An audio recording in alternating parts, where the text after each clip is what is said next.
have Chris Adcock, who's a senior deputy and county officer, Logan Dillon, y'all know.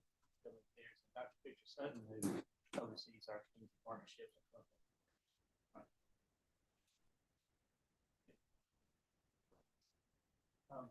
Just to remind y'all that since 1877, the Mississippi State Board of Health and as it evolved into also the Mississippi State Department of Health more towards the turn of the century, last century, we all have been working to protect the public and to improve population health outcomes, for a very long time. And I'm very proud of the heritage of the health department and very proud to be your state health officer and to try to rise to the level of expertise that we've had in the past with giants such as Dr. Alton Cobb and with Dr. Ed Thompson, Mary Courier, Thomas Dobbs. And so this is a heavy responsibility for me. And the mission of the agency is a heavy responsibility, as our mission is to protect and advance the health, safety, and welfare of everyone in Mississippi. And so we're one of the few state agencies that touches every life every day. I know revenue does, but we do for sure. So we've already touched your life today. And we have helped to protect your families and my family and every one of your constituents through our water safety work, through our food protection program. When you go out to eat, you don't have to worry. We are, keeping the prepared food supply safe. We care about the mission and we are mission driven. And so you don't have to worry about Dan Edney's agenda. It's that mission statement that I just shared with you.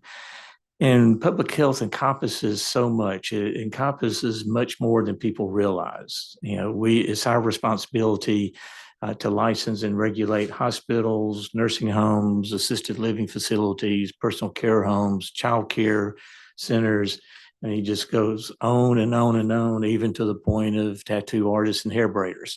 So we have a large jurisdiction, but we have a great team, that cares about keeping the public safe.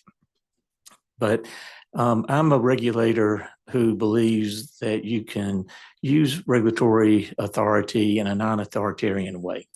And so being partners as much as we can with those that we regulate, looking for ways for us to get to yes, caring about customer service. This has really been my mantra for the last year and a half as your state health officer, and I am seeing the culture change. And we have jewels that people really don't know much about, like the public health lab. And I hope one day to bring you to the lab and show you just the high caliber expertise that Mississippi has with its public health lab, working every day, keeping the water safe, keeping our dairy supply safe, keeping TB under control, doing rapid testing for resistant TB, just world-class work going on just down there on Woodrow Wilson. Unfortunately, it runs in the red based on its funding, but I'm working on that. Our public health pharmacy is able to provide medications for our Ryan White program, our HIV work, our family planning work, our STI work for Mississippians who are low income, no insurance, being served by those programs. And we do that statewide.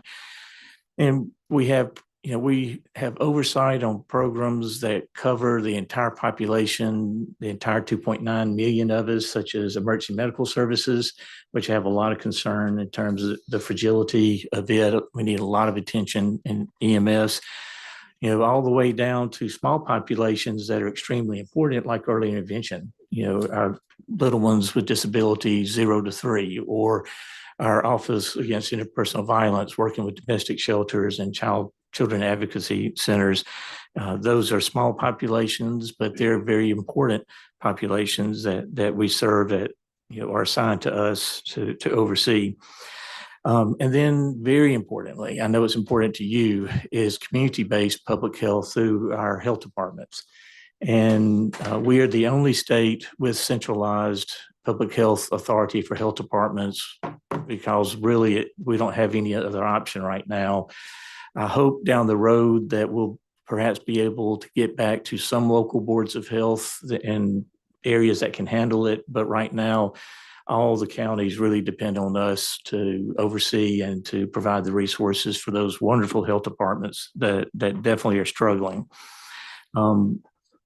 We provide, it's important to understand, we provide core public health services. We're not primary care clinics. We're not FQHCs. We are public health clinics that provide vaccinations, tuberculosis work, our maternal infant work, our HIV, STI work, and family planning are really our core focus. And I'm trying to help our partners understand the importance of public health. It's not just something that needs to be done, as it has to be done. But I'm also trying to convince folks that public health is public wealth, that the poor health outcomes that we're suffering are very expensive to this economy. And as a Mississippian who cares about the economy, I know the negative impact that untreated hypertension, diabetes, heart disease, our high-risk maternal cases, our high-risk infant cases, these are all very expensive, not just to the healthcare system, but to the economy. And we're actually over the next year calculating that impact with independent health economists to have an idea. And I think it's going to be alarming numbers. But that's to show you that as we improve the health indicators, as I testified in the Public Health Senate hearing that we're already doing, then we are showing a positive impact to the Mississippi economy as obesity rates continue to go down, as HIV rates continue to go down, as we keep TB under control, as we bring congenital syphilis back under control. This all brings positive impact to the economy of the entire state. So public health is indeed public wealth. And then looking at funding, the counties are struggling. The trend with county support for public health is decreasing. The feds are really not interested in funding the Perry County Health Department.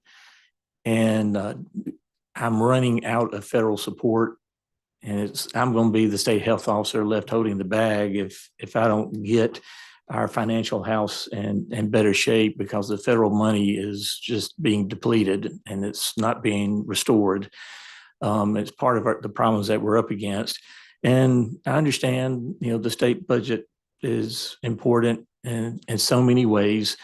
So my goal is by the time I finish my term in 4.5 years, 3 months and 24 hours, 15 minutes, that the state health officer will come before you and be asking for level agency funding, plus or minus inflation, and asking for investment support, us working together to make strategic investments in population health initiatives that are evidence-based to make our people healthier.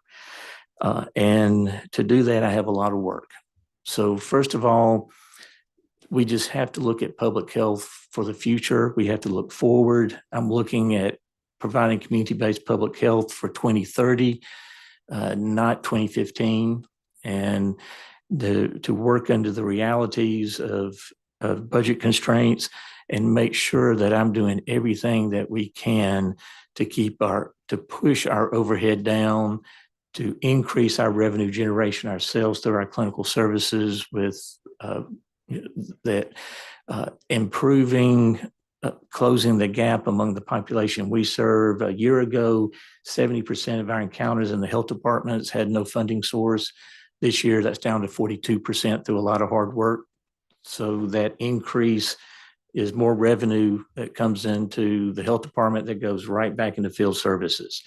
Everything that I generate through the health departments goes right back into those health departments. I don't divert it anywhere else.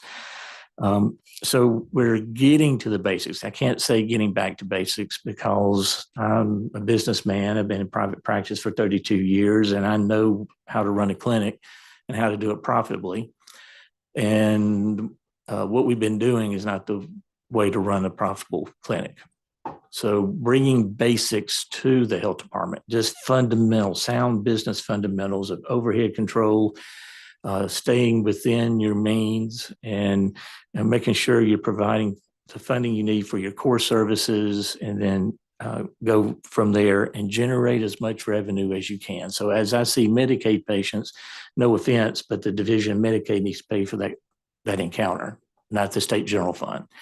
And as I see, thanks to your good help last year, now Blue Cross patients, those encounters are being paid by Blue Cross instead of the state general fund. And all that goes right back into your health department. I shared with you last year that the health departments were number one priority, and they remain so. I'm looking at a model that will be sustainable going forward, and without being a drain on everybody else's budget, and getting our smaller county health departments back open 5 days a week. I'm working very hard to do that. I think you understand that as a small population county, I don't have the resources to do everything in every county like we did, in 2003, but I can do a lot in every county and then focus, the large, heavy lift clinical services more strategically, and utilize the limited staff that I have. I can tell y'all, nurses aren't out there. It's very hard to hire nurses, very hard for the health department because we're in an anti-competitive situation. I can't compete even with UMC, much less private hospitals with just state government controls. But with the workforce that I have and focusing on super clinics, using our transportation resources, using our telehealth capacity that we've been building out for 17 months, and giving more support to our local county health departments all over, and get those lights back on. I'm determined to do that. I haven't gotten there, but we're laser beam focused on that.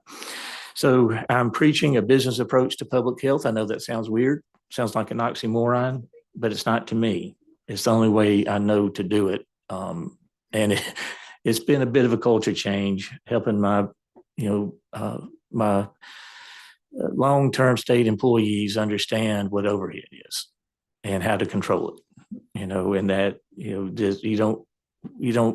we don't have the luxury to get what we want. We have to get what we need so that we can take care of the most number of people that we can.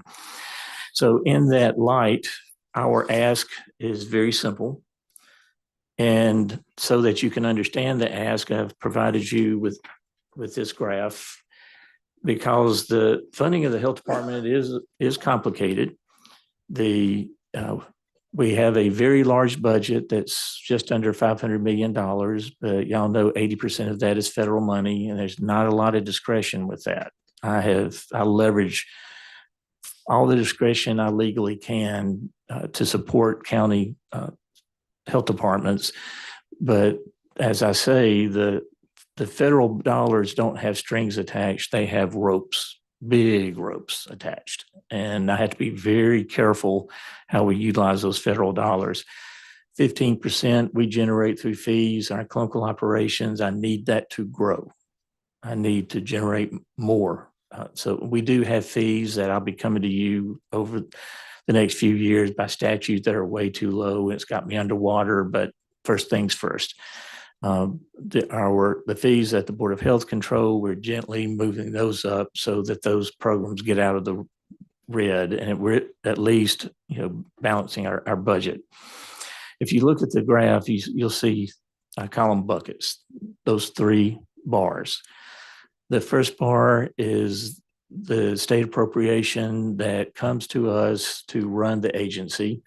And it allows me the ability to shift funds to different programs based on need. And I think you'll know, just in the 17 months I've been state health officer, we've had new challenge after new challenge after new challenge that no one could predict.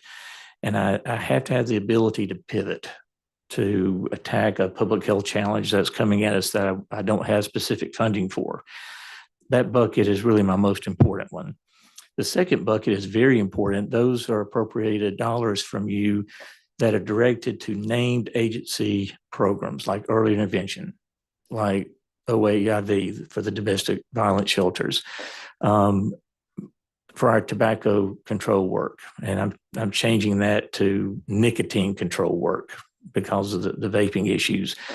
My favorite category is direct appropriations for health department programs, because that allows me, as congenital syphilis raises its head, I can use those funds to pivot. It has to be internal programs, but I use all those dollars to attack population health crises like congenital syphilis.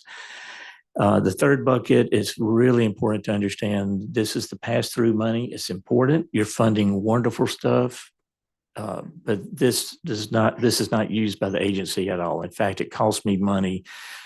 If there's no administrative support, it costs me money to process and administer those grants that go out. We're happy to do it, but please see that 40 million plus is not agency funding.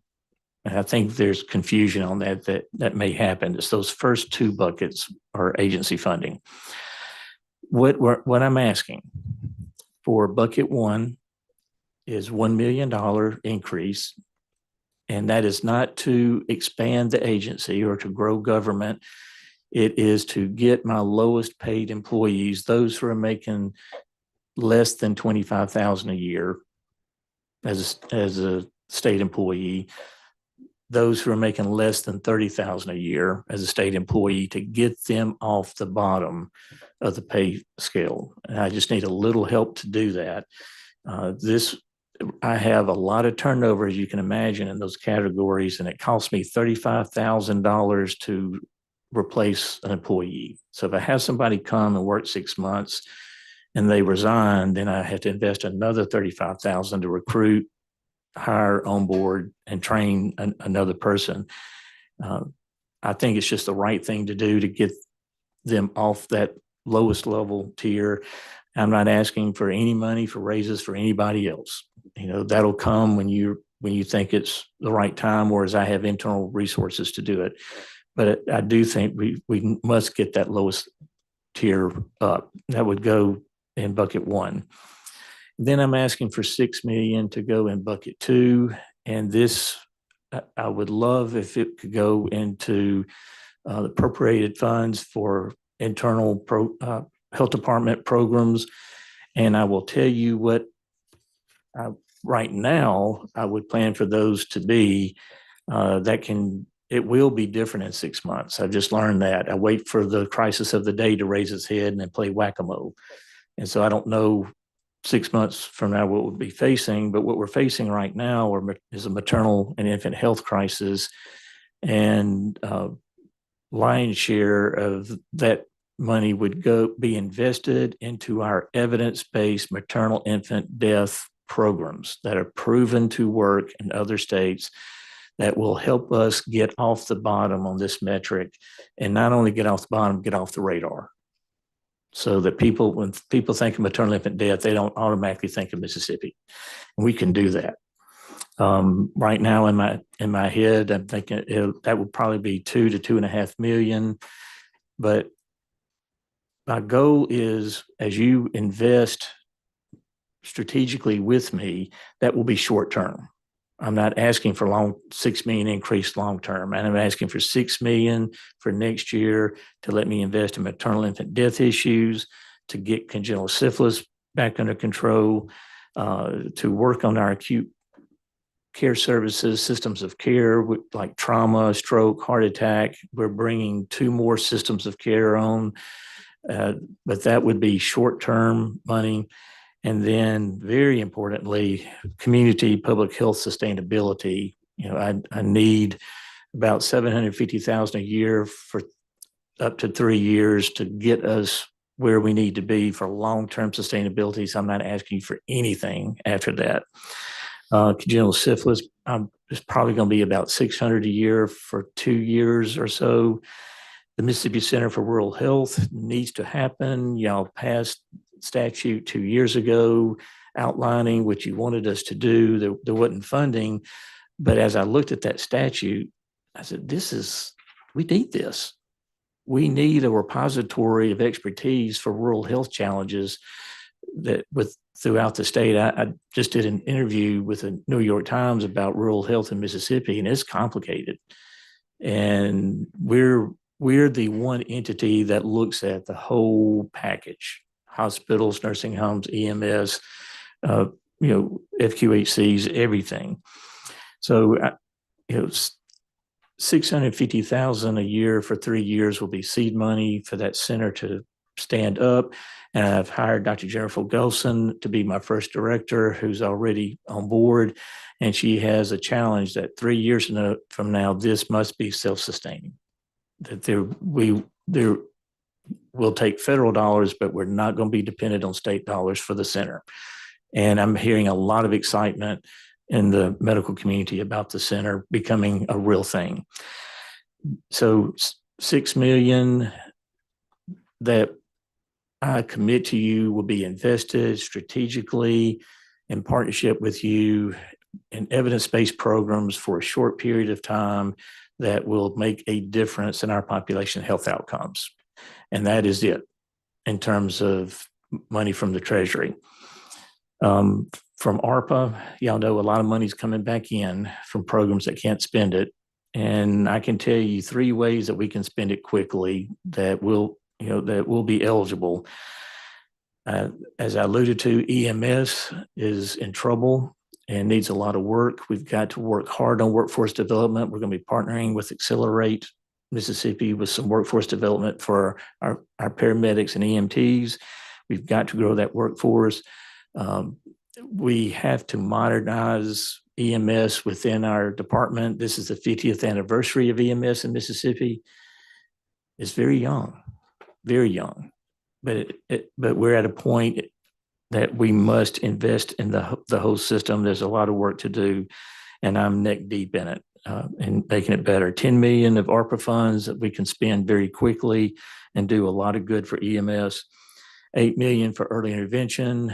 The new model I fully endorse, but we've got to have funding. It's going to cost more, but I think it's money well spent, and we can use ARPA funds to really get us started with early intervention changes.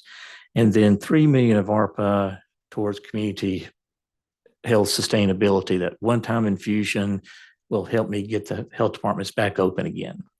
And that's where it will go. It will go into helping me design the model, implement the model for long-term sustainability for community-based public health. Madam Chair, I've talked enough. Thank you for listening. Well, thank you. That was very informative. And I can just tell you that if I was the only one writing the check, I'd give you everything you asked for, because I truly remember when health departments used to really work and serve the public. And I don't understand why we bought into the fact that we didn't need health departments anymore. Yes, but I'm just thankful that you're here and that you're showing us that we definitely do need them, which I knew we needed them all along. My sister-in-law retired from there, and I know what all they did. Yes, ma'am. So, I really believe, looking at everything, that congenital syphilis outbreak nationwide, but Mississippi specifically, directly relates to reduced access to public health care. Well, and if you can get them back open in every county, then there's your safety net. It is. So Yes, that's the way I've always looked at it. As the health department is supposed to be the safety net, just like we've got our state hospital safety net.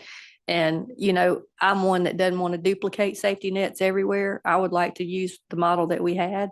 And I've heard you talk about, on TV and radio, and it's been really refreshing for me to hear something that I think makes sense from somebody that's serving a government agency. So I just want to tell you that it's very refreshing to hear you present the way you have, and your passion and your knowledge. And it has to be run like a business. Government should always be run like a business. That's how we get so out of control, is we don't run. I could give y'all some suggestions.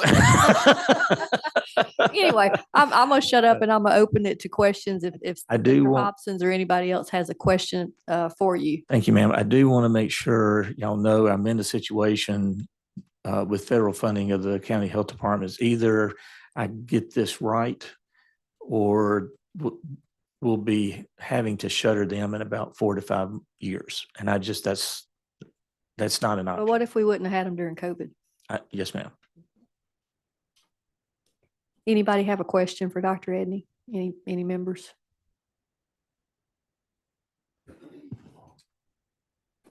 Well, thank you, Madam Chair. And I've had a chance to speak with Dr. Edney on a couple of things, but he brought up a few more things today that I think are good bits of information in helping us to help you get the kind of results that we're all looking for to help some of the health outcomes in Mississippi. As it relates to the maternal and infant health issue, and I think you're requesting $6 million for that. Have you got language that specifies how those funds would be utilized? Have y'all worked on any language that says these are the areas that we're going to attack that will take care of that problem? Yes, sir. And if y'all saw the wisdom in putting that investment into that, direct funding for health department internal programs, I would tell you this is my expectation, and I expect to be held accountable to that. But understanding, the battlefield changes, right, and needs change, and they change fairly quickly.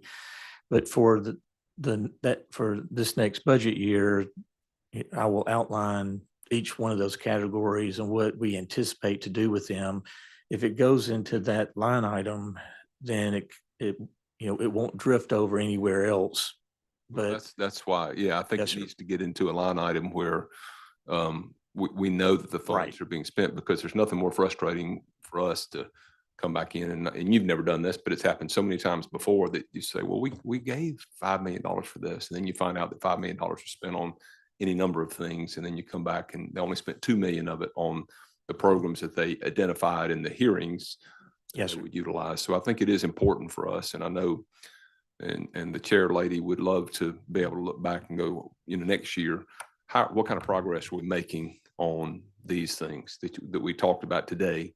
What's the progress? What happened to the $6 million? How do you utilize it? Was it effective? Do we have a decline in maternal deaths or maternal disease, infant deficiencies that they have on birth? And I know what the problem you're trying to attack, and it's always one of the worst things from Mississippi. You hear about maternal mortality and maternal disease and children that are born premature, way too prematurely, that don't have to be because they didn't have adequate access. I get it. And like you said, it's we want to be not just getting off 50, we want to get off the radar. That's right. And I couldn't agree more with that. And I like to see you attack those problems, but I don't want to see the funds just slip into a black hole and start, getting pulled around to different things.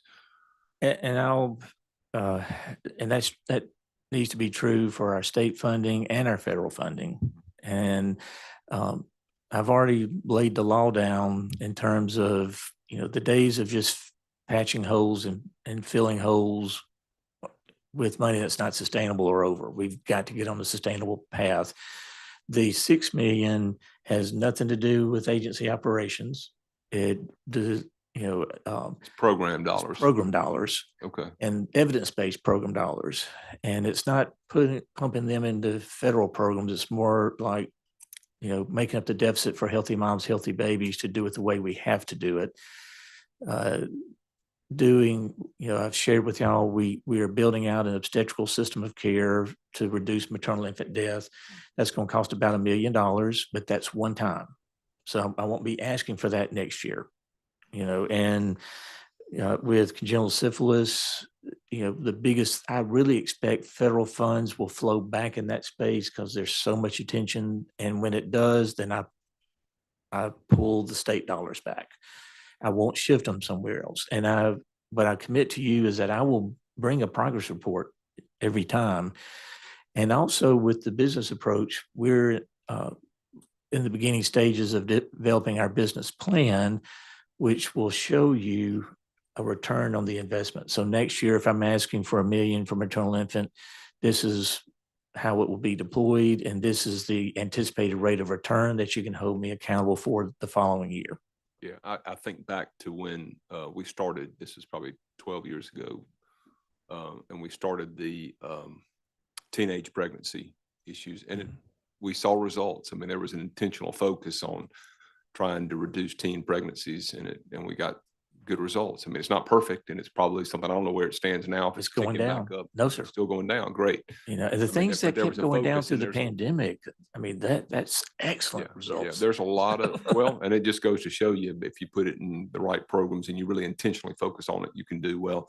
And that's why I think we all want to see. Yes, and the sir. Chair is gonna, I'm asking her to stay on top of this, and I know she will, because she's diligent in what she does. Just identify what they are. I mean, it doesn't have to be so tight that you can't pivot, as you Okay. said, but just enough to know that it's going to, I think people are more willing to do that on programmatic dollars than they are just throw it in and say, hey, he needs additional funds, because Dr. Edney's a good guy and he'll do a great job, and if it's not you, I trust you, but it could be somebody else coming right behind you. And Yes, sir. And I am, I am a good guy. I'm trying to do a great job, but I do believe in conservative principles I know you in do. terms of running a business. And as a taxpayer, I don't need this agency to grow. I'm trying to, 5 years from now, expect it to have a smaller governmental footprint, but a larger programmatic footprint. Let me hit a couple of things. I know we're. Yes, sir. Yep.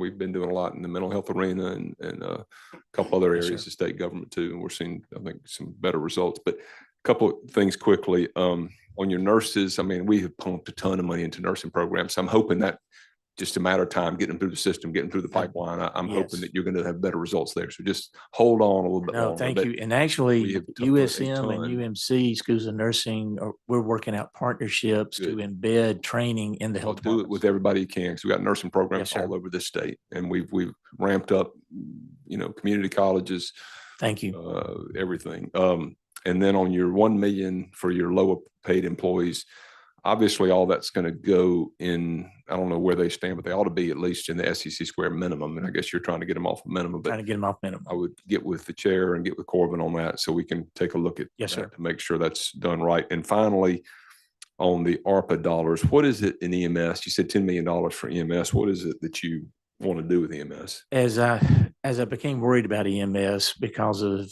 just seeing more challenges that were heading its way, and as state health officers started digging into that program, it needs a lot of help within the agency. We've got to modernize our data management, which everybody desperately needs us to do.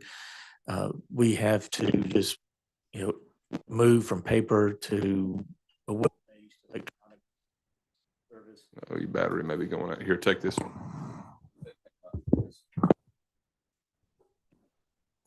Good, because I'll keep you from asking another question. But the lion's share will go to workforce development, and the EMS Foundation has a really good program that we could fully fund to help improve the numbers in the workforce, and then working with expertise of Accelerate and using those ARPA funds in partnership with Accelerate, just to whatever we need to grow that workforce, because it is way too small. Well, we've got, obligation deadlines on Yes, that. sir. And I'm really concerned. We're trying to get our hands around what the numbers are going to be, but I don't want to shift them from one place where they're not being used and put them over to you, and you just can't get all that done obligated by the end of the year. And you know well that we've become ARPA experts at the health department. But I just don't. I can assure you, I'm Chairman, concerned about that. And I know you mentioned community health sustainability too. And I don't know that you're going to be able to use ARPA funds long-term for that, but I don't need it long-term. Okay. I would expect that 3 million to be gone very quickly. Okay. It's seed money for the new model, and we'll go through, all of that in 8 and 3 very quickly. We need details, because this is the gentleman right here that's going to be Yes, sir. spearheading this ARPA stuff as we get down, and we need it soon. So We have not just talking about EMS and not just talking about community health sustainability. We need details. What are you going to do with it? How quickly can you get it committed? You got it. Thank you very much. Thank you. Thank you, Madam Chair. Thank you, Mr. Chairman. And I know this is a huge task, that everything that you're trying to do with all the moving parts, and on top of having to deal with the cannabis program. I know that y'all have your hands full, but if you can get all those details to us. Yes, ma'am. so that we can basically say more than just a program, that how, some of the breakdown of it, kind of a little summary, bullet points of what under the program, how it's going to work. That would absolutely help us. We're very happy to. Thank you. Thank you. Anybody else? Yes, sir. Senator Polk? And I don't know that you'll have the answer, but I bet you can get it. Of these employees are at the $25,000 level, how many of them, or what percent of them are participating in the state health plan as state insurance? That is a very good question, because when you get to that level of income, it's very hard. It becomes cost prohibitive to be in the state health plan. And that's one reason, I'm needing to get them off minimum. And so those at the lowest level, our plan is to move them up 10%, which are our max, and get them into a really more livable wage where they can get good health insurance through the state. Would you get me that number? We'd be I happy have to. that. Yes, sir. Thank you. And also what it would cost, for that employee to be insured through the plan. Yes, ma'am. Because we know what it costs for us, but we don't necessarily know what it costs for everybody else. So I think that would help as well. Happy to. Anybody else? Comments? Appreciate it so much, Dr. Edney. And I've got your number and you've got my number. So we will stay in touch and move through the process to make sure that we get all this written down and flushed out so that we can try to help you as much as we can. Thank you, Madam Chair, and thank y'all for having us today.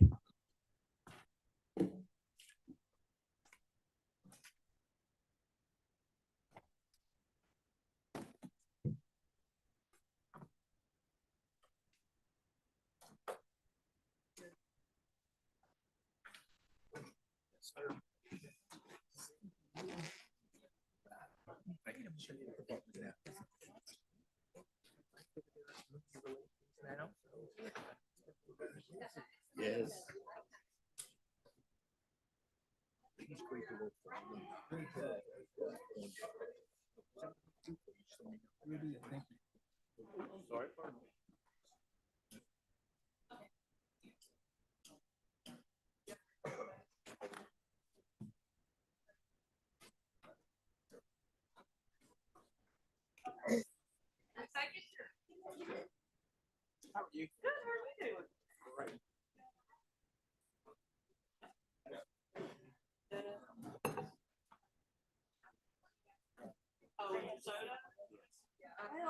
Well, here's my dilemma.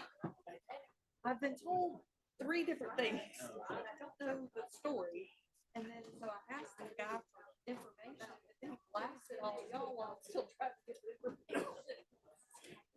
Like, dude, so, because I wanted him to send me one thing that he didn't send it to. So I asked him how much this guy spent on those things. He said he sent me $3. Okay, so I already asked the lieutenant governor, Sarah Parker, and Trey Lamar about some of it, so I was waiting to get back to them. About what they did. You'll know something. Yeah.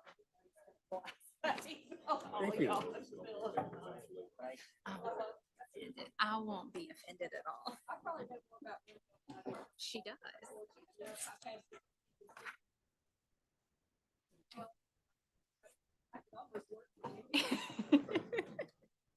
You always do help them too. Here.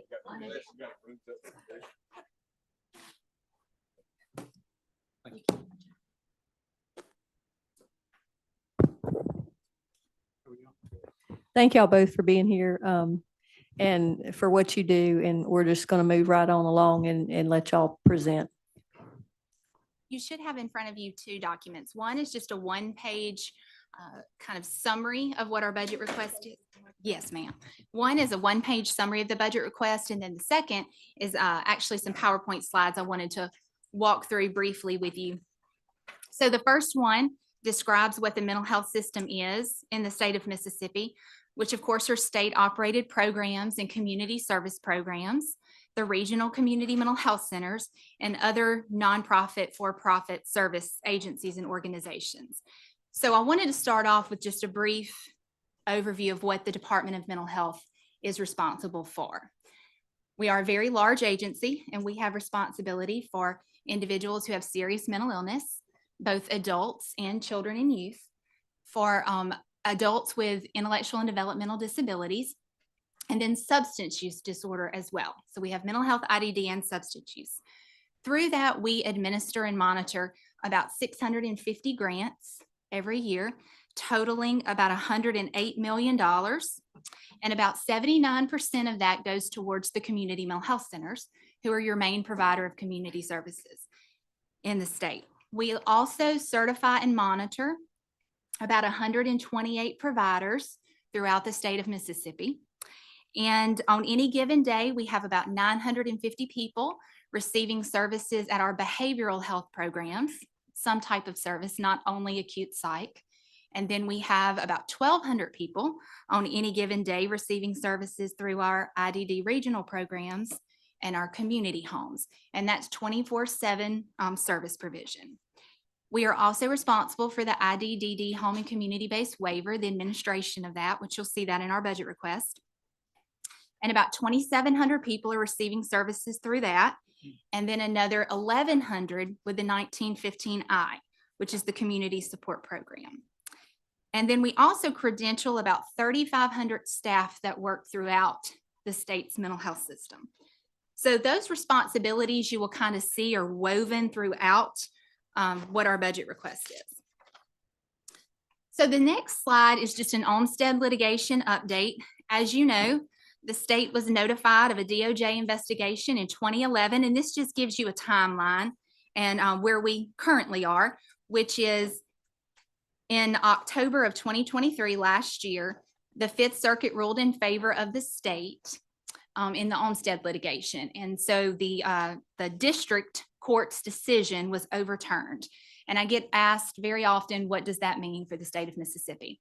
So it means we are still devoted to community service expansion, and the fidelity reviews and the audits and the discharge planning and everything that's been put in place is continuing, and we will continue to work to make that system better. So I wanted to run through just a few highlights. You'll see the next slide is the mental health highlights. There was a 9% increase in our admissions to the state hospitals this past fiscal year. And most of that is due to reopening some beds. We had 30 beds closed at East, or temporarily closed at East Mississippi State Hospital, and 20 at Mississippi State Hospital due to staffing issues through COVID. So when those beds reopened in the fiscal year, about halfway through that fiscal year, we were able to admit more people. So there was a 9% increase in those admissions. But I think something important to do is to put that in perspective over time. If you look back 10 years ago and look at FY13 compared to 23, there's been a 33% decrease in admissions to the state hospitals. So that does show that the very strategic expansion of community-based services over the last 10 years has decreased the reliance on the state hospitals. Also, when those beds were opened, we saw a decrease in the wait list. So throughout COVID, the wait time for the state hospitals increased. And in FY22, it was at 11 days was the average wait. And in FY23, the average wait dropped down to 5 days. So the wait time is improving as well. Another question that's often asked is the number of people who are waiting in jail on a civil commitment. So we make a jail admission priority. So if you, from the time we get the commitment order, not the entire commitment process, but from when the Department of Mental Health receives the commitment order for acute psych, currently the wait time in jail is about 2.5 days. It was previously in FY22, it was 8 days. So it is decreasing, but people are still waiting in jail, and in some counties, a large number. You also see some information about the residency program. So the workforce in Mississippi, we do not have enough mental health workforce in all of the categories in the state of Mississippi, but there are not enough psychiatrists. So the legislature funded a residency program at Mississippi State Hospital.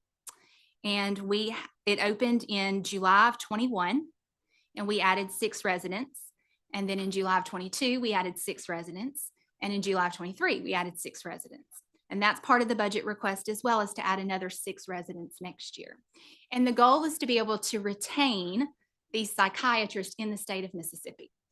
And just to kind of put that in perspective, the first year of the program, there were about 50 applicants. And the second year, there were over 500 from all over the country. So we're very proud of the work that's being done in the residency program and appreciate the legislature funding that each year. You also have a highlight about 988. So 988 is a behavioral health crisis line, and it was launched nationally. It was the Suicide Prevention Lifeline previously, and it was a 1-800 number. And this changed it to a 3-digit, easy to remember number. Mississippi has one of the highest in-state answer rates in the nation. And you can see that there were close to 14,000 calls last year to that number, only in Mississippi. And then you'll see the last bullet on there is the construction began on the 81-bed forensic unit, which is a significant part of our budget request this year. Your next slide is community mental health highlights. And I just want to go through a few of these because, again, these are the services that's helping prevent people from having to go into the state hospital and services that the legislature is funding. The first is intensive community support services. This is a mixture of PACT, I-Court, and ICSS. And it is for individuals who have been committed to the hospital. PACT and I-Court are higher levels of care, and they're for people who've had multiple readmissions. ICSS, you may have only had 1 admission, but it's a service that's available in the community. And you can see there the most important point to this is readmissions. So for PACT, there were close to 800 people served, and only 54 had to go back to the state hospital.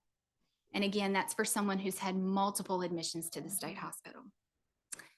And then you've got some information and some data for supported employment, choice, mobile crisis response teams. These are all key community-based services. One other one that I wanted to touch on is the crisis stabilization units. So you can see there were 3,402 admissions to the CSUs, and they had a 92% diversion rate. So 92% of the people who went to the crisis stabilization unit did not have to go on to the state hospital.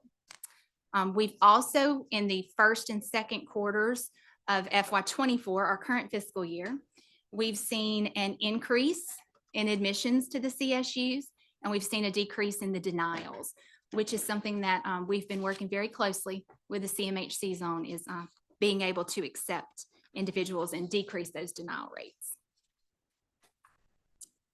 The addiction services, I just wanted to mention briefly as well. At East Mississippi State Hospital, you fund 35 beds for a male substance use disorder unit, and you fund 25 beds at Mississippi State Hospital for females. And between those 2 units, there were 381 people served at East, and then 225 people served at State Hospital. And again, these are individuals who have been court committed for substance use disorder. There's also 624 community residential beds throughout the state that are operated by the community mental health centers. And 4,369 people were served in those beds throughout the year. I know the Department of Health was right before me. Dr. Edney might have mentioned Narcan distribution in the opioid crisis. For 2 years now straight, we've seen a decrease in our state in opioid-related overdose deaths. And I think a lot of that is due to prevention efforts. And was something we still need to address, but prevention efforts are making a difference. And one of those is Narcan. And there were over 6,000 doses of Narcan that were distributed last year to first responders and community providers. And it's a partnership with the Department of Health, and they also distribute to anyone in the community as well. And then we also have a program that has recently started in the last couple of years called CROP, which is the Congregational Recovery Outreach Program. And that program, we go into churches and we educate them about mental health and substance use and how to recognize those warning signs and connect people with treatment, because we do know that so many people rely on their faith-based community for guidance as well. And then IDD services. So IDD services in FY23, 86% of the people were served in the community. 724 people were served on our regional programs campuses. And again, that's 24/7 care. And then 531 were served in the state-operated community homes. And then 4,362 were served in the community. The waiver is a significant portion of IDD service as well. That is the home and community-based waiver that allows people to remain in a lesser restrictive environment. And this is a significant portion of our budgeting request. So we had 2,733 people who were served through the waiver.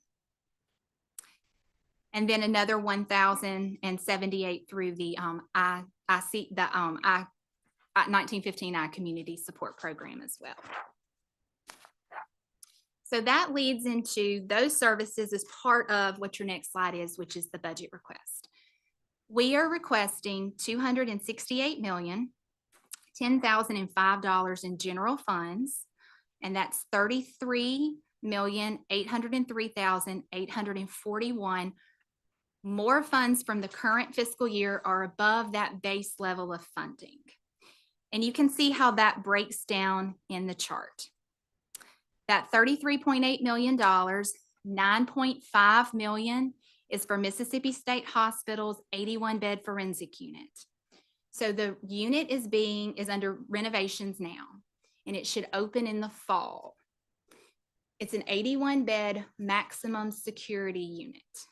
So we have to staff the unit.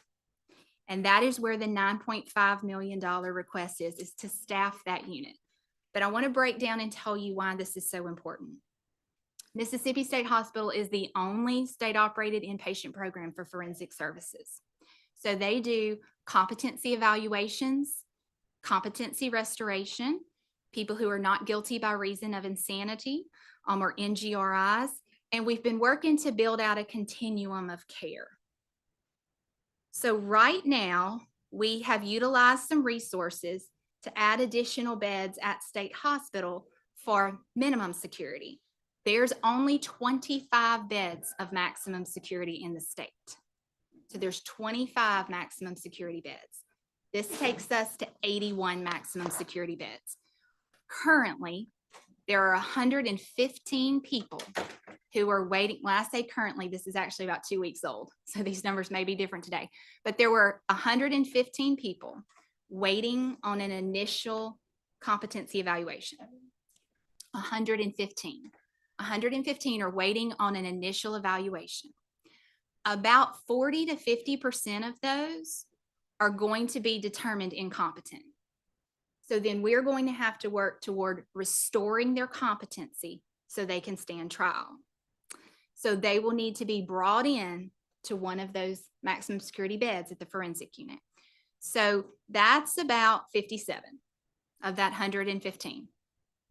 There are 61 people already waiting on a competency restoration bed.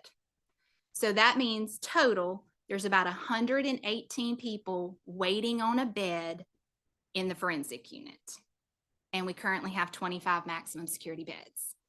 So with this new unit, we will have 81. So you can see how that's going to put a very big dent into the wait list. But again, it's a maximum security forensic unit. So based on looking at staffing patterns across the nation for forensics, that's where the 9.5 million part of the increase comes in. This is important because it helps keep Mississippi communities safe. Again, you have individuals who are being housed and supervised who are high risk and not restorable. You have individuals who need to be restored in order to be able to stand trial. And many times these are very violent charges like murder and rape and arson. So this is to keep Mississippi communities safe. And it also is going to help prevent further litigation or future litigation. It helps Mississippi sheriffs. It helps the Department of Mental Health. The forensic unit is a key part of our budget request. The next key part you can see is broken into 2 bullets, and it's related to the IDD home and community-based waiver. So we have a request of $10.2 million to sustain the current enrollees, the additional enrollees for FY24, and then what we're going to request for FY25. This $10.2 million is due to 2 things. There was a rate increase with the Division of Medicaid that was much needed. The providers needed the rate increase. And that was right at about 18%. And then in addition, you had the enhanced FMAP, which is the federal share that's being reduced. So that's your $10.2 million. And then you see a request of an additional $5.5 million. That is for us to enroll 400 more people off of the planning list and into the waiver services. So you heard me say earlier, we have 2,733 people receiving services. We have 2,800 waiting for services. So the planning list or the waiting list has now more people on it than we do enrolled in the waiver. So it's very important that we are able to have movement and move people from the planning list into waiver services. Now, about 1/3 of those people who are waiting are receiving some type of service. They may be receiving the 1915I, but it's not to the level of what the waiver provides. So that is the funding to support up to 400 more additional people. And then you see the next section or the next bullet is salary adjustments, and it's right at $4.6 million. This is to address shift differential for support care. As you know, our programs provide 24/7 care to some of the most vulnerable Mississippians in our state. And we have 3 shifts, A shift, B shift, and C shift for that 24/7 care. It is very difficult to recruit and retain, in particular on B and C shift. So we do shift differential pay to pay them 10 to 15% more if they will work one of those shifts. So that's included in that portion. And then also just some specific workforce market needs. Depending on where the program is located in the state, there may be some positions that they struggle even more to recruit and retain. Support care professionals are always difficult. 3 years ago, when I took this position, we set a goal that by FY25, our support care professionals were going to be making on average $30,000. Still not really a livable wage, but a better wage than what they were making 3 years ago, which was $23,000. And we're almost there. So right now, the average support care professional is making $28,899. So we've almost been able to do that, and that's because of the support from the legislature. We did a 20% increase, and then we've done smaller increases over the last 2 years to get to that. So, but still, we are struggling with recruitment and retainment. And then the last bullet is SUD beds. So I mentioned that we have 35 male beds and 25 female beds. We would really like to be able to get up to 50 male beds to address some of the wait for substance use disorder and also to address the need. Your next slide just shows you how things have changed. It's institutional care spending versus community services spending. So you can see that in FY 2012 or FY12, that there was about 57% of the funds going towards institutional services and 43% toward community. You can see in 23, there is 59% going to community and 41% going to institutional care. So between FY12 and FY23, there has been about $129 million increase in community-based services in the state of Mississippi. And then the next slide just takes the FY25 budget to be funded and breaks it down into a pie chart. So you can see where that general funds of $268 million, how that is broken apart to the behavioral health programs, the IDD programs, the service budget, which is the majority of the community services, but not all. And then the Medicaid waiver and the rest of the Medicaid state share portions. And then the next slide gives you just a brief update on ARPA funding. So Senate Bill 2865 provided $86 million in funding through FY27 to help meet the needs. And you can see FY24, there was 19.9 million, and you can see how that's broken down into what it was funding, which includes additional crisis stabilization beds, 988 and mobile crisis efforts, law enforcement training and court liaisons, peer respite sites. Peer support is a very valuable service, and something peer respite sites is something we don't have in the state of Mississippi. Peer respite and CSU, mobile crisis, law enforcement training, court liaisons, all of those items also help address individuals being diverted from the court commitment process or individuals receiving services and getting treatment while they're waiting. It does help address the issue with the individuals who wait in jail.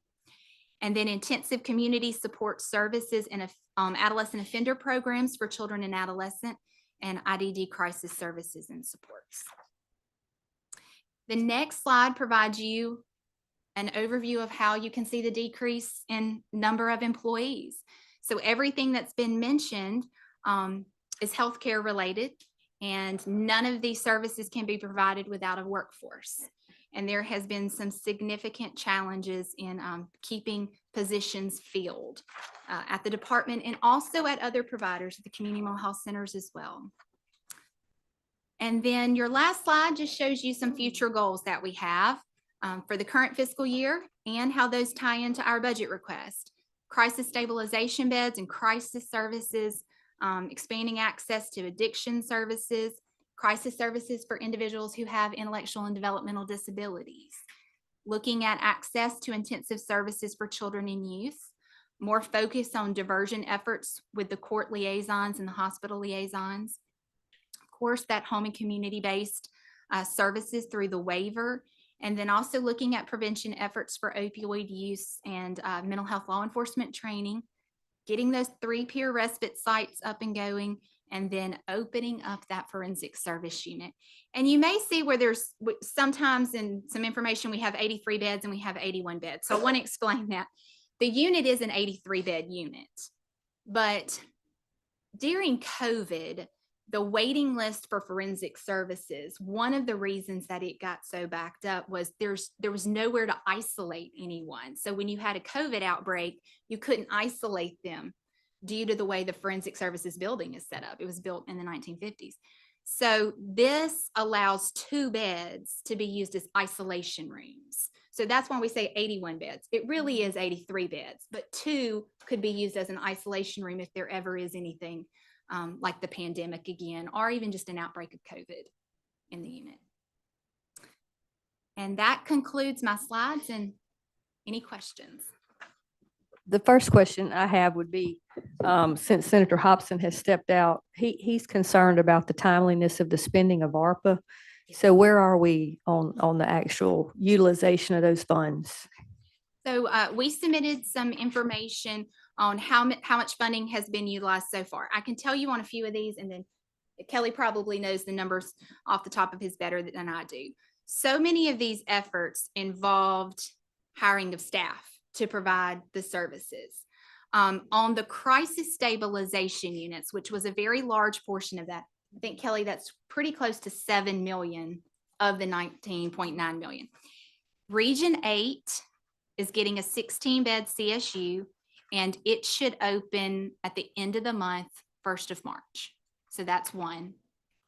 So when that gets opened, you'll have the COVID funds provide that operational cost for the people who receive services. Region 9 was receiving a 16-bed unit as well. They have secured a location, but they have not renovated the location yet. They're trying to work with their Board of Supervisors in Hinds County for support with that. And then the rest of the units that only had either 8 or 12 beds are being brought up to 16. So the CSU work should pretty much be ready to go by the end of this fiscal year. The mobile crisis teams, all of these grants have been released. It's the expenditure portion of the grant, which I'll let you want to speak to that, Kelly. I got mine. So we do have what was reported initially that the Legislative Budget Office had requested. It was about close to $15 million that had been obligated already. And that's probably closer to 17 or 18 at this point, and there's about 19 for this fiscal year. But we've had some discussion with your staff, and some ideas have come out of that too, because we need to obligate these funds obviously before December. And so we're just trying to break out of our usual, we obligate year to year type of mentality to go ahead and obligate those during this current year for those future years and go ahead and do that. And we've also had some discussions over, you know, us being, again, creatures of habit, compartmentalizing these as individual budgets may not be the best for overall spending because some, you know, things just don't go as planned. So maybe having more of lump sum obligations to those providers and having a little more flexibility to, but keep them within those same, in those same topical areas so that they're still being used for the same things that were intended, but not necessarily locked in that mobile crisis has to spend this much on this part. Well, if you lose a person, a staff person, when you lose that person, you don't have the cost to be able to submit to the state to get the ARPA funds. But maybe on another end, you're pushing more services that you need more money for, and they could have a little more flexibility. So we're working on doing that too, to go ahead and get all of these funds obligated that we can before really July.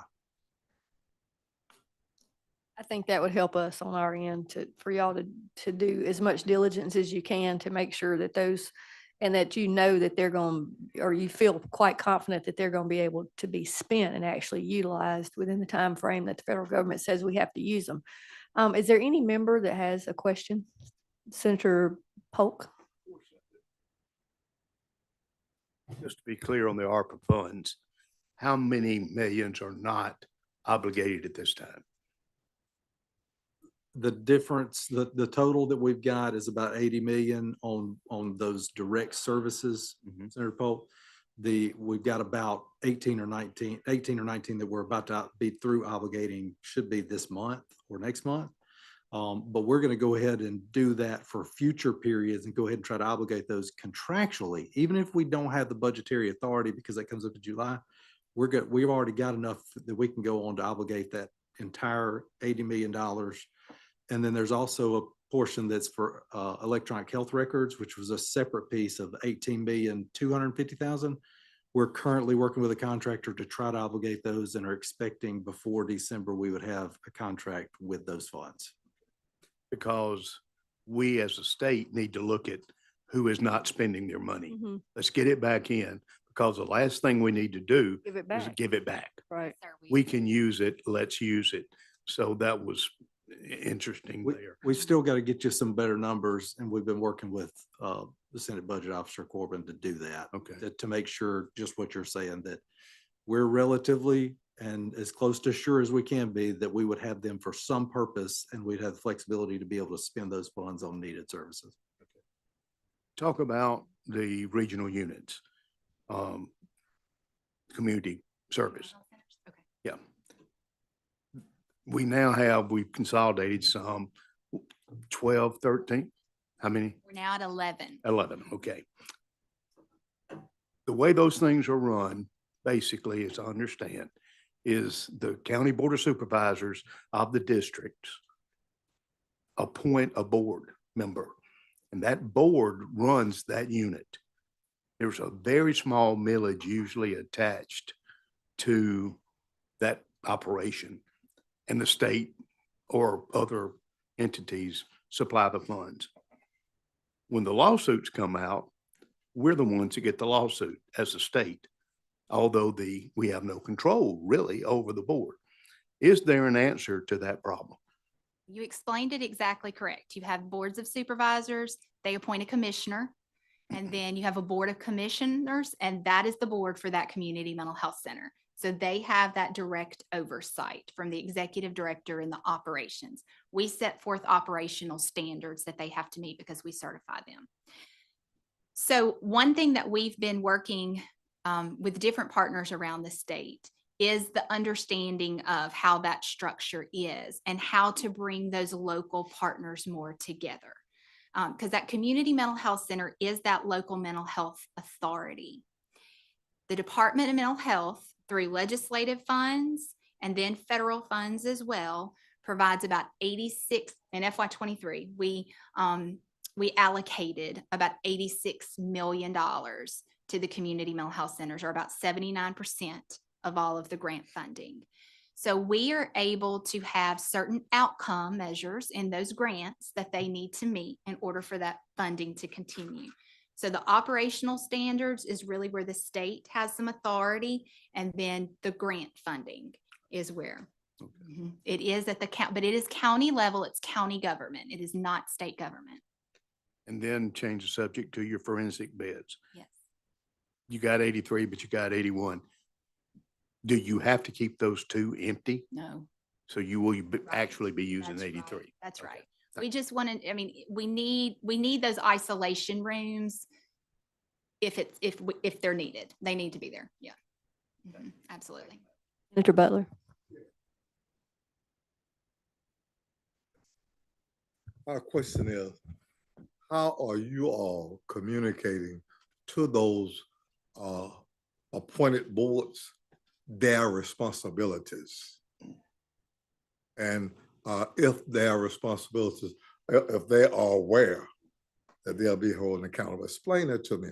Another thing too is that the length of time of servicing, the money that we have put up, and the length of time that it has taken to service individuals, even though it's less than it was before. So we need some answers to that. Okay. So the first question, how we're communicating with the boards. Yeah. So House Bill 1222 was passed last legislative session, and it requires any new commissioner to go through a new commissioner training that we provide. And we have that available virtually as well. So all new commissioners have to go through a training. And then there's an annual training that's required. Okay, look, Mhm. okay, this training that they're, is it documented that they were there and they received the training? Yes. Now, it's not all in person. We do an in-person annual training every year. This past year, it was in October. And there were, there were probably maybe 5 or 6 community mental health centers that were represented with their commissioners. Their executive directors or other staff may have been there, but with commissioners, probably 5 or 6 of them had commissioners present. That training's recorded, and then it is sent out to the commissioners, and they have to participate, watch the training, and then they have to sign a document stating that they participated and watched the training. I mean, there's no way, of course, to know for sure, but they do sign documentation that they did participate in that training. And that's an annual training. So we're able to update that and give additional information. We could in turn ask those directors to present to us those individuals that received that training. Yes, sir. And House Bill 1222 put a little more teeth into that, because if you don't participate in that annual training, the Board of Supervisors can remove you as a commissioner and appoint someone else. I mean, it is a required annual training now. Can you refresh my memory on the second question? Time period. Timely access? Yeah. Is it to the state hospital beds? Yeah. That has decreased. So that has decreased. So it was 11 days in FY22, and it's 5 days in FY23 to access the state hospital bed, to get in the bed. It's an average of a 5-day wait. We're running, like Mississippi State Hospital now is about 2 days. From the time they get the commitment order to the time you're admitted, it's about a 2-day wait. So it's decreased through the years. There is still a wait though. There are fewer beds. So there's 320 acute psychiatric beds operated by the state. You have 50 at North Mississippi State Hospital, 50 at South Mississippi State Hospital, 100 acute psych beds at Mississippi State Hospital, because they also have forensic services, substance use disorder, other services as well, and 120 at East Mississippi State Hospital. If you go back and look 10, 12 years ago, there were over 500. acute psychiatric beds. So acute psychiatric beds operated by the state hospitals has decreased and the community services has expanded. I'm gonna recognize Senator from DeSoto had a question. Thank you, Madam Chairman. These directors or board members of these regional, the regions, are they bonded? I don't know the answer to that question. Do you, Kelly? I don't know. We can find out for you. So if there is a lawsuit, the boards of supervisors have to be bonded, boards of aldermen have to be bonded. Are these folks bonded? I don't know if the Board of Commissioners is. We will find out. Yeah, Thank you. Not sure, Senator, they are, and another question I can't, by you asking that, I think of is, are they covered by some tort law? And I don't know the answer to that either. It's just coming to my mind to think of that, because that would be somewhat of an insurance, so to speak, but don't know.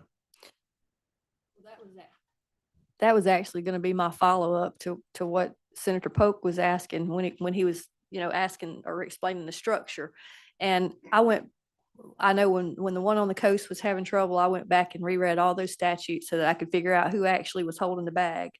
So my question is, and especially in relation to what was just brought up, is do we need to go back and relook at that statute that basically set forth these community-based health centers and look at maybe enhancing that statute?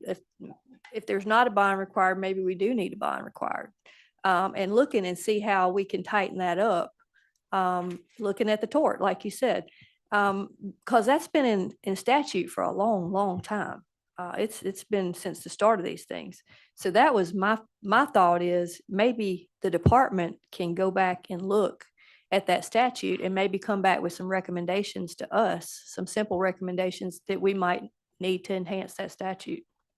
And we've worked over the last 3 years very strategically on the transparency and reporting of the services that being provided and making sure that outcomes are there.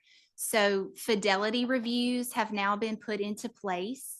So programs like PACT and ICORT and ICSS, mobile crisis response, supported employment, we now go in and we do fidelity reviews for those services at the community mental health centers to make sure the outcomes are being met as well. Again, that goes back to where when they're grant dollars, you can have outcomes in those grants, but that's specifically, for those services.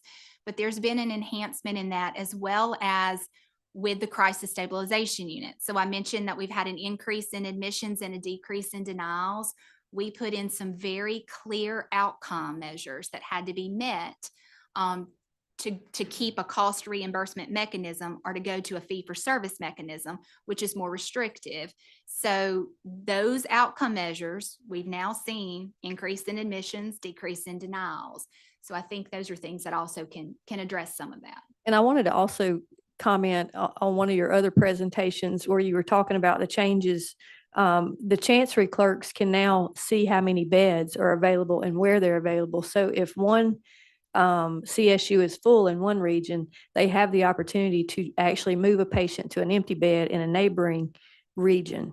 So I think that has also helped decrease the wait times. So I just wanted to I think is a really good thing that y'all have done is provided that login. And I found that all the chancery clerks still don't know that they can look and see how many beds are in there, because I've just had some experience. And I think that the communication is getting better. And I think that's what we need to focus on instead of this person blaming this one and this person blaming this one. Communicate. Let's communicate with the regional centers, with your legislators, and with y'all. And I'm totally not complaining because y'all answer the phone every time I call. So just wanted to let the members know that we now have that option to move somebody into another region if those beds are full in that area. Yes, ma'am. It does go back to the communication and to address the previous question. We presented to the Board of Supervisors for the statewide winter conference just a couple of weeks ago and went through all of that information, the responsibility of the commissioners, the structure of the community mental health center, And then the Chancery clerks, there's a conference on Friday and we have staff there to present. So it is a lot of just education and awareness, and then really encouraging those partnerships at that local level and that communication to be occurring. I think Corbin has a question too. Can you give us an update of where we are on the forensics unit, the construction process, and when it's supposed to be completed? They're saying October, So it's still October. still October. Okay. Unless, There was this ice storm that came through and I It's didn't still know if it supposed to be changed since we October. talked last. It's still supposed to be October. Okay. And then on the IDD waiver beds, can you kind of explain how many you can currently do in 1 year and how you could do potentially more? Yes. So we asked the legislature, or we received funding for the current fiscal year that we're in to enroll 200 people, new people into the waiver. We've enrolled right at 70 and there's 140 that's in the process. So we're actually going to enroll more than 200, hopefully by the end of the year. 400 is not going to be possible most likely unless support coordination is opened up. Support coordinators are currently employed at the IDD regional programs. And if you're on the waiver, you have a support coordinator that works with you, works your case, make sure you're getting the services you need, works with the family or the caregiver or the guardian. And support coordinators on average make about $36,000. It's difficult to recruit and it's difficult to retain those individuals. They have a caseload right now of pushing just about 40 people almost on their caseloads. So we need additional support coordinators. And we've been working closely with the Division of Medicaid to open up support coordination so other providers could provide it as well. And if other providers can provide support coordination, you can have more support coordinators in your state. And we would be able to reach that target of 400. It's going to be difficult to reach a target of 400 with the support coordinators that we currently employ.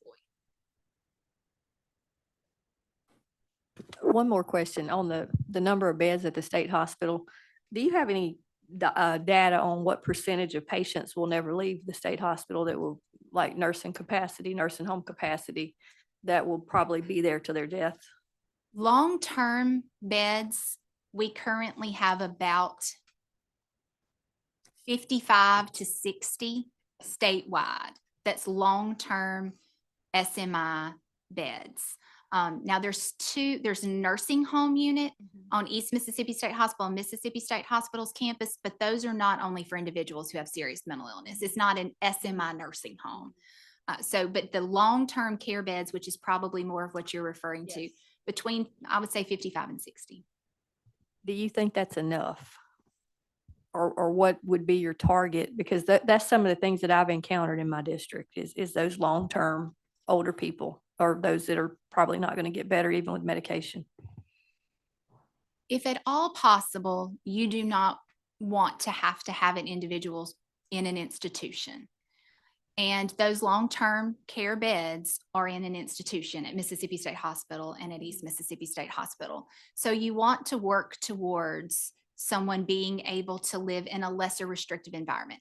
That may even just be a community transition home. So we fund Region 8 and Region 9 community mental health centers, and they operate a 4-bed transition home, community transition home. So the individuals who were in those long-term beds at State Hospital, they were reviewed by the ARC of Mississippi to determine if they could move to a lesser restrictive environment. And they were moved to community transition homes, and some were able to stay and some had to go back to State Hospital. So that's a good model to be able to transition people down, but they still have that 24/7 care wrapped around them. I think that could be something that we could explore more of in the future with additional funding and support. You have to have providers as well.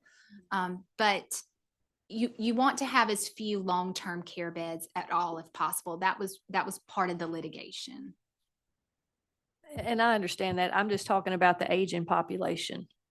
You know, Aging population, with nursing homes that are willing to accept more, that is. Yeah, because I'm hearing they're kicking them out and I'm getting those calls right and left. That's why I'm asking you about, those as well. that's why I'm asking you about capacity. Because these people they don't have anywhere to turn. Right, that we need more capacity in the community as well, more nursing homes that are trained and willing to accept individuals who have SMI, because even the ones at at Mississippi State Hospital and East aren't only SMI nursing homes. So yes, increased capacity. I get the calls as well. It's needed. My concern is these private homes are not ever going to do it. They can. And say so they're saying no to these folks and they're calling us and we've got to have an answer for them. So I just think about that. I know what the courts say we have to do, but that's not always reality as to what we're facing and the families that are calling us and saying that we can't, there's nobody to care for this person. They're 73 years old and, they've been in a nursing home, they fell, their medicine got decreased. Now they're off the rocker again and they got to get their medicine stabilized. Nobody will take them. So that's a call I got this morning and Craig's helping with that. So, and I'm very appreciative, but that is a big problem. And I don't know if these other legislators have had it, but I've had it numerous times. So let's just think in the future about, if we can't figure out how to obligate some of those ARPA funds, that might be a thought. Okay, and we for several years, we stopped admissions to the nursing homes. And in the last couple of years, we've increased those and that bed capacity again, back up to some of the previous numbers because the need is there. Thank you, Wendy. Absolutely. Anyone else? Well, thank y'all for being here and listening and participating, and we will do the best we can for you. If there's any extra information that Senator Hobson wants, I will be in touch with you. Absolutely. Thank you. Thank you. I would like to have some dialogue with you.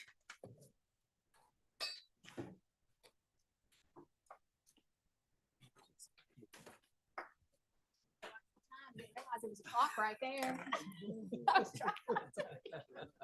a big clock on the wall and I'm looking at my watch. Look, it's fine. No, it's okay.